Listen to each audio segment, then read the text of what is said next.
think about minorities in the accounting profession or professional services, as I like to call it, there's still a challenge with folks staying. The good news from a campus recruiting standpoint, the profession is doing a much better job really attracting and recruiting talented minorities. The issue is really around retention. How do we get these talented minorities to stay, to make partner? And it's not an easy trail. It's challenging on a number of fronts, but they also are getting pulled into industry. We're not the only group, professional services, that has a focus on diversity and inclusion. When you think about some of the major corporations or organizations, they also do, and they know that we are unfortunately or fortunately a wealth of talent. So they'll spend a few years with us, they'll get a major Fortune 100, calling the firm or calling into them and saying, hey, we have an opportunity for you. And so we have a lot of competing, competition, if you will, to retain and keep these talented minority professionals to make partner. So that's some of the challenges, and that's what we're working on so hard. What I would say to university leaders to get focused on diversity and inclusion is to take a look at your mission.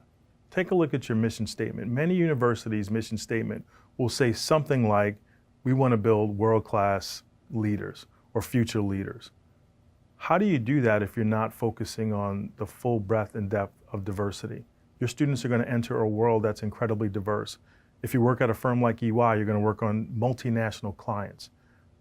Your student could start with our firm today and be asked to take an assignment in China. My question to you, are you preparing your student today for that opportunity in China with our firm tomorrow? So if nothing else, focus on it and really living your mission, and that's developing future business leaders. D&I is absolutely an element of that. As relates to faculty in the business school, my advice or comment to the dean or the provost or the president would be to take a look at your current mix of faculty, right? And really challenge, are you reflective of the students that are in the business school? Or are you reflective of the broader society? Because the reality is your student will come to a firm like EY and work in a very diverse environment. The question is, are they going to be prepared? All of your students, are they going to be prepared to work in that diverse environment?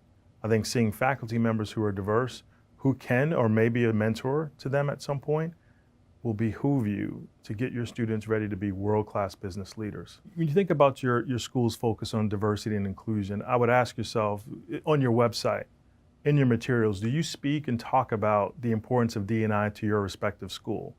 Right? So if the answer is yes, my second question would be, how are you investing in that, right? Or is it just words on a website or words on a page? How are you truly investing to operationalize that focus on D&I? And for every institution, it's probably different, but ask yourself, what are you doing today? If I'd come to your school and say, give me the top 3 things you're doing, what kind of investments do you have?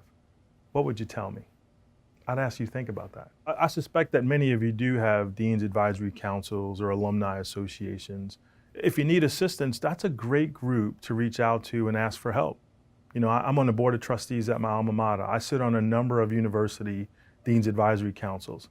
If they ask me for questions or ask for help, I am there to give it, especially around diversity and inclusion, something I'm incredibly passionate about. Who on your board of trustees, who's passionate about D&I? Do you know that? I'd say start there. Create some advocates. They will help you push that agenda, probably get you funding, but really help you elevate that conversation in a way that perhaps you or your faculty can't do. But tap and come to your alumni and folks who are serving your councils, a great resource of help in the world of D&I. As I lead all of our D&I talent for the firm, for EY, the question is, do I see this in another, almost 30 years or 30 years from now, this role? It's a great question. The easy answer is I would hope not, right? I'd love to work myself out of a job where, frankly, everything was kind of, equitable, if you will, and people had an element of focus on various parts of the profession. People felt very comfortable in our profession and entering our profession. So I'm going to be optimistic because I am generally an optimistic person. So I'd like to think in 30 years, no, a position like this won't exist. But undoubtedly, diversity is very broadly defined, right? So there are going to be some folks who are part of that diversity definition that may need some assistance or differential investments. So we'll see how this plays out, but I'm hopeful and optimistic.